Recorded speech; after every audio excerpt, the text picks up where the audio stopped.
రెండు సమానంగా చెప్పాను అవి. ఎస్, సంక్షేమంతో వాటి అభివృద్ధి కూడా రెండు సమాంతరంగా వెళ్తే ఖచ్చితంగా ఉంటుంది. ఎస్, శివపార్వతి గారు ఇందాక చెప్దాం అనుకుంటారు.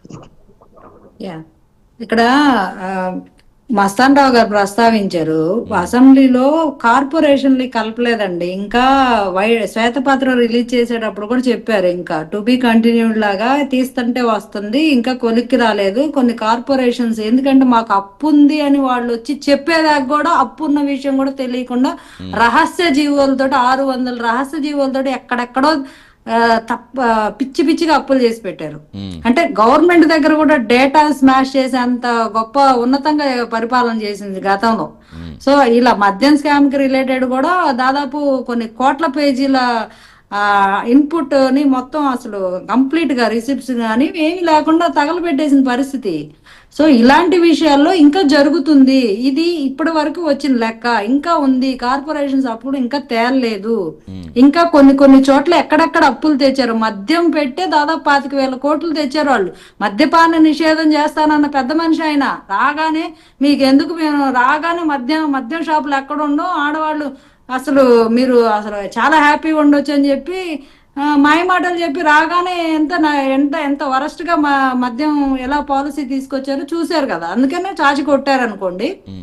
ఆవిడ విజయలక్ష్మి గారు మద్యం మీదే మద్యపాన నిషేధం చేస్తానని దాని మీద అప్పు తెచ్చిన 25,000 కోట్ల రూపాయలు అప్పు తెచ్చారు 25 సంవత్సరాలకి. సో అట్లాంటివి దీర్ఘకాలికమైన అప్పులు చాలా తెచ్చారు. అవి ఎక్కడెక్కడ తెచ్చారని ఫైండ్ అవుట్ చేయడానికి కూడా గవర్నమెంట్ కూడా టిపికల్ అయిన పరిస్థితుల్లో రహస్యంగా జీవోలు బయటకు పెట్టకుండా ఏ ఇన్ఫర్మేషన్ లేకుండా చాలా ఆధారాలని కొలాప్స్ చేసి ఇప్పుడు ఫలానా ఇప్పుడు వరల్డ్ బ్యాంక్ కానీ ఏ బ్యాంక్ కానీ ఇంటర్నేషనల్ బ్యాంక్స్ కానీ మాకు అప్పులు ఉన్నాయని వాళ్ళు అప్రోచ్ అయ్యేదాకా అప్పు ఉందని కూడా తెలియని పరిస్థితిలో ఉంది. అలాంటి పరిస్థితిలో కొన్ని క్యాలిక్యులేట్ చేయలేకపోయారు. చేయలేదని చెప్పారు కూడా. శ్వేతపత్రం రిలీజ్ చేసినప్పుడు వెరీ క్లియర్ గా చెప్పారు, ఇంకా ఉన్నాయి అప్పులు, ఇవి మాకు క్యాలిక్యులేట్ అవ్వలేదు, ఇంకా అవ్వలేదు, ఇంతవరకు ఇప్పటి వరకు తేల్చాము ఆధారాలతోటి, ఇంకా జరుగుతుంది దీని మీద అధ్యయనం అని చెప్పారు. అందుకే వాళ్ళు 14 లక్షలు అని అన్నారు. సరే ఇప్పుడు అదంతా పోయి ఇందాక వ్యాలిడ్ క్వశ్చన్ మస్తాన్ రావు గారు రైజ్ చేశారు. ఏంటంటే మా పిల్లలకు ఉద్యోగాలు ఉంటాయా, మేము ఇప్పుడు ఎంతో మంది ఇంజనీరింగ్ చదువుతున్నారు అంటే సంవత్సరానికి దాదాపు ఎంతో మంది పిల్లలు పట్టా పట్టుకుని బయటకు వస్తున్నారు. వాళ్ళ నాలెడ్జ్ అంతా వాళ్ళ మేధాశక్తి అంతా మన రాష్ట్రానికి ఉపయోగపడేలాగా మాకు అందుబాటులో ఉండేలాగా ఉద్యోగ కల్పన జరుగుతుందని దానికోసమే క్వాంటమ్ వ్యాలీ లాంటి మైక్రోసాఫ్ట్ లాంటి దిగ్గజ సంస్థల్ని రాష్ట్రాన్ని తీసుకురావాలని ఏ రకంగా శ్రమిస్తున్నారు అనేది మనం ఒకసారి గమనించాలి. ఇప్పుడు గూగుల్ లాంటి సంస్థలు మన రాష్ట్రానికి పెట్టుబడులు మన రాష్ట్రానికి రావడానికి సిద్ధమయ్యాయి అంటే ఎలాంటి ప్లాట్ఫామ్ ఇక్కడ రాజధానిలో కానీ వాళ్ళు రావడానికి కానీ వాళ్ళకు వనరులు కల్పించడంలో కానీ ఒక ప్రణాళికాబద్ధంగా ప్రభుత్వం ఎలాంటి చర్యలు తీసుకుంటుందో కొంచెం మేధావులు గమనించాలి. గతంలో ఇలాంటి చర్యలు తీసుకున్నారా లేదా, ఏ పార్టీ వాళ్ళకి ప్రైమరీ నీడ్స్ అందించారు, పరిశ్రమలు రావడానికి అసలు వీళ్ళు అప్రోచే అవ్వలేదే.